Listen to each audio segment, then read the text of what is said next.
Hello, my name's Bruce, Hello, my name's Ben. and we're going to crack through today's My Web Academy class, which is optimizing your content for Google. And content alert, we are remarkably close to actually writing some content. Surely not. Yes, it's true, I know. Okay, so search engine optimization essentially breaks down into two disciplines.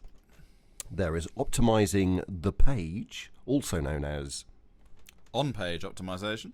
and there is building links to the page, which is known as Off-page optimization. and today we will be concentrating on this one here, optimizing the page. Okay, so search engines rank pages. Essentially, each page is taken on its own merit. That said, the rest of the site is relevant, but it will need to build credibility. So if you did an optimized page which you put onto your website and put the same optimized page onto bbc.co.uk, for example, the BBC, I'm afraid to say, would kick your butt. They would get the ranking because their site has the credibility. So the more of this stuff you do, the more credibility you'll get, and the easier it will be to rank for various key phrases, or search terms as we're calling them. So linking pages are relevant, especially from other websites, but more about that later. So what we want to do is we want to have one page per search term that we've identified. Okay, so hopefully at this point what you've done is you've taken Ben's good advice and researched the various search terms that you want to rank for and that you feel that you have a reasonable chance of ranking for. So we're going to create one page per search term for which you're optimizing. Now it is possible to group together. How's your tea, Ben? Is that nice? Very nice. Good. It is possible to group together similar terms. So you could have, if there are two very similar terms that pretty much mean the same thing, you can put them together on one page. Now, inevitably, this is going to affect your site structure. So wherever possible, we'd like you to use existing pages. So as an example, use your Our Services page for your search term. So if you're a gold widget manufacturer, your gold widget manufacturer key phrase or search term will go on your Our Services page. And this is known as a landing page. Why is it known as a landing page, Benjamin? Well, essentially, it's the page that you first visit when you come to the site from the search engine. Now, contrary to popular belief, you won't necessarily visit a site through the home page. It's highly likely, especially if you've got your pages optimized correctly, you'll come in through one of your the subsidiary pages on the site. Thank you for that definition. People searching for these phrases will land on your site at this page. That's what you just said, wasn't it? Yeah, okay. Sorry about that. If you have 5 search terms, it's going so smoothly, such as we have here, based around our widget theme. So each one of those will go on a separate page. Hopefully we've now got that point across. Hammer it home. Yes. So, how do we do this? What are the important things to know about search engine search engine optimization? Well, first of all, you need some good, clean code.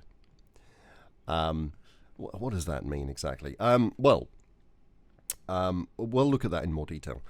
Meta keywords. Well, this is all going to sound terribly geeky. Oh yes, a meta description. Title tag, H1 tag, heading tags, anchor text, and last but by no means least, your copy. What does this all mean? Well, let's go through it in detail. Oh, the smoothest My Web Academy class so far. Important that no one thing will get you to the top of the search engines. It's estimated that Google analyzes over 200 different factors to rank your page. Why is it, all the sandwich fans here, why is it an estimate, Benjamin? Well, we don't actually know because Google doesn't publish how it ranks your pages or analyzes your pages. It's been worked out by a lot of other clever people by trial and error. Yes, other clever people. Not us. Not us, no. So essentially, doing lots of little things properly will get you a decent ranking. Unfortunately, there's no magic bullet. We can't say, do this one thing and you'll be number one in Google. Otherwise, everyone would be doing it. So let's look at those. Good, clean code. Well, if you're a web launch customer, the good news is you already have good, clean code. If you're not a web launch customer, that means no tables. Now, tables per se are not evil. No. There's not a problem with tables. Tables should be used for tabular data. So if you've got something that absolutely has to go in a table, for example, I don't know, a calendar or some data, then by all means use a table. Do not use tables to lay out your page. That is a big no-no. It used to be the established way of doing things. You're seeing less and less of it now, though. Yeah, I mean, once upon a time, the browsers were... It's the only way you could make a web page look the same in several different browsers, but nowadays, you don't need it. No inline JavaScript. What the hell's that? Well, JavaScript is what does the funky stuff on your page. So if you've got something like a slider or something that displays images one after the other, or I've seen people put today's date on their web pages using JavaScript. I've seen calendars done using JavaScript. Yeah, validating forms, that sort of thing. That sort of thing. Now, JavaScript, again, is not evil, but we don't want reams of it in the same page as your content. We want your page to be nice and streamlined and mostly contain content and no other garbage. It is possible to have your JavaScript in a separate page, in a separate file, which is then referenced using one line in your existing page. And the same for styles. What is now used to lay out pages instead of tables are style sheets, and they inform the use of font, colors, images, background images, where elements sit on the page, all that sort of stuff. No problem with using styles, but they should be in a separate page, in a separate style sheet, a separate file, which again is referenced using one line of code. And no inline formatting. So none of that stuff that I've just described should actually be in the page. So we don't want, span tags with, horrible color and font definitions inside them. Nice clean code. So we want your content near the top of the page, and we want your navigation, that is the links that you click that are on every page that enable you to move around the website. There is a clever way that you can have those at the bottom of the page in your content, yet they appear when they are laid out using style sheets at the top of the page. All cunning stuff. And you don't want to put text in images either, because search engines can't read images, they can only read text. Again, there is a workaround for that, but we're not going to cover that here. So, an ideal web page will separate out the content from the design from the interactivity. A web page should just contain content. Design and interactivity can be done on separate pages and then referenced. Right, meta keywords. What are meta keywords, Benjamin?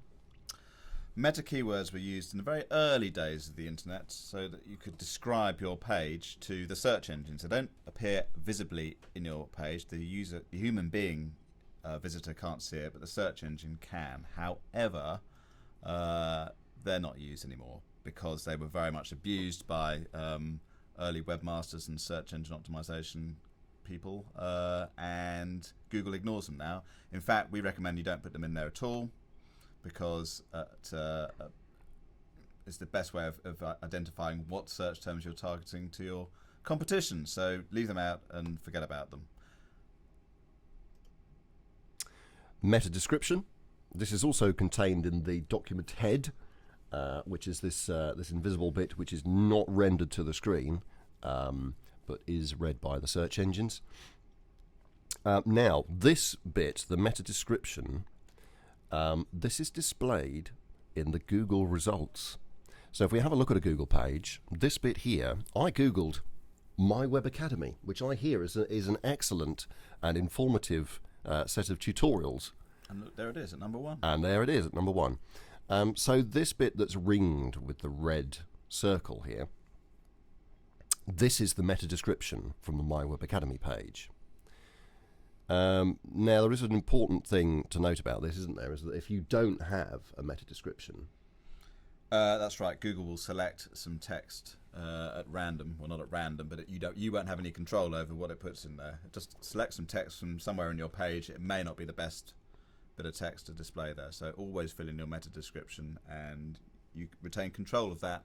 And it is the first impression that people get of before they've even visited your site. They can see whether it's going to fulfill their needs or not. So use it wisely. Yeah, this is your first opportunity to get people to click on your link as opposed to one of the other 9, hopefully underneath it. So this is your first advertising opportunity. Now, the other thing to note here as well is that I typed My Web Academy into the search bar, and you can see there in the meta description that My Web Academy is in bold. So Google will embolden your search term in that meta description. So it's best to get that search term as early in that description, preferably right at the beginning if you possibly can, because then it's really obvious, and it's people will tend to glance down the left-hand side and possibly read the top line. So if you get it right in the beginning there, then people will see it, and that's a little sort of subconscious affirmation that this is the right page to go to. Yeah, ticks the psychological box. Indeed it does. Now, bizarrely, though, the meta description does not contribute to your ranking. There we are. Now, if you're a web launch customer, here is the meta description box, and you can simply type your meta description in here.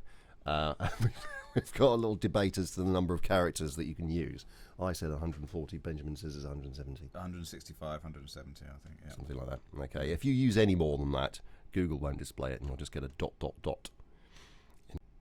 Now, the next element to look at is the title tag. Now, this again is contained in the head part of the document. What we mean by a tag is these 2 bits here in green. And they literally contain the word title and are surrounded by a little less than and a little greater than sign. And they act as brackets around the page title. And that's what's known as the tag. Now, this is the most important tag on your page, or most important element on your page. And it is visible in the browser title bar. So if we have a look at My Web Academy, you can see up the top there, it says My Web Academy. Now, if you have one of those quaint little machines that aren't Apple Macs, this might look slightly different. Apple Mac, I believe, is globally acknowledged as the better computer. Certainly within this room. Yeah. And also in the Google results, your title tag is the title of the result, and it is the link that people click on in order to land on your page. So again, this is a great opportunity to get your search term in nice and early, and you can see there that the one that's circled in red is in bold, the one underneath it isn't. The one underneath it isn't emboldened because it doesn't contain the words My Web Academy. So wherever they appear, they are emboldened. So I have seen people who've put in their company name, followed by the page name, followed by their search term, which just seems a bit daft. Why would you not put it at the beginning? I don't really understand that. So the other thing you need to know is to ensure that every title tag is unique across the site. Why is that? If you have duplicate title tags, there's a great danger that Google will classify those pages as duplicate content, which means that it will only take into consideration the first page and ignore any pages, any subsequent pages which have the same title on. So that's a complete waste of your content, if you like. It will never make it into Google. So make sure that the title tags are unique, they're all different, and you shouldn't have a problem. And if you're a web launch customer, the title tag is nice and easy. Just put it into this one here that's circled, entitled Page Title. Okay, the next tag or element in the page is the H1 tag, and if we have a look at that, again it's the bit in green here, H1. Now the H1 is your page headline. Now every page should have an H1 tag, and only one H1 per page. And insert your search term nice and early to reassure visitors, so that when they land on the page, they see what they typed into Google in the headline of the page nice and early. It's a nice, reassuring psychological tick. So get it to as close to the top of the page as possible. Now, if you're a web launch customer, again, nice and easy. The H1 tag is here. It's the main heading. And just type away in there. Now, there are other heading tags, sort of baby heading tags, if you like, and they decrease in importance as the number increases. Yeah, they're subheadings. Yeah, H2, H3, H4, H5, H6, and they stop at H6. Yes, so these, as my learned colleague quite rightly informs us, are used as subheadings. And they're a great way of reiterating your search terms using subheadings. They're also a great way of breaking up copy. If you look at newspapers, they very often have what they call call-outs between paragraphs with daft, nonsensical, cryptical, intriguing headlines, which are designed to get you to go, oh, what's that bit about then? And then read the following paragraph. Use the same tricks on your website to get people to read your content. We'll cover more about that in the next My Web Academy. Again, if you're a web launch customer, in the page editor here, all you need to do is just select your title and use this drop down here that's circled in red, and you have the choice of H2 through to H6. Next one is anchor text. What the hell is anchor text?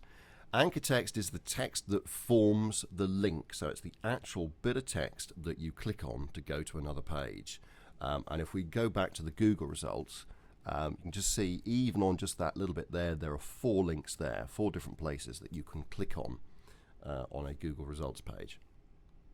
So it's this actual bit of text that's circled on the page here that we're interested in. And your search terms should go in there where possible.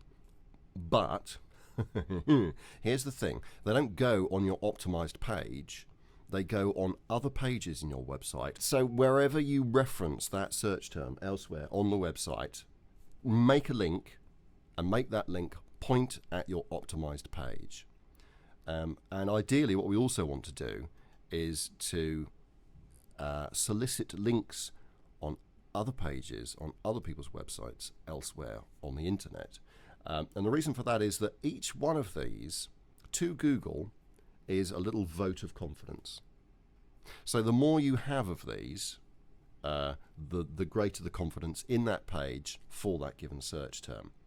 And the thing to remember is that the links that you have from other people's websites connecting to yours will have more significance than your own links on your own website.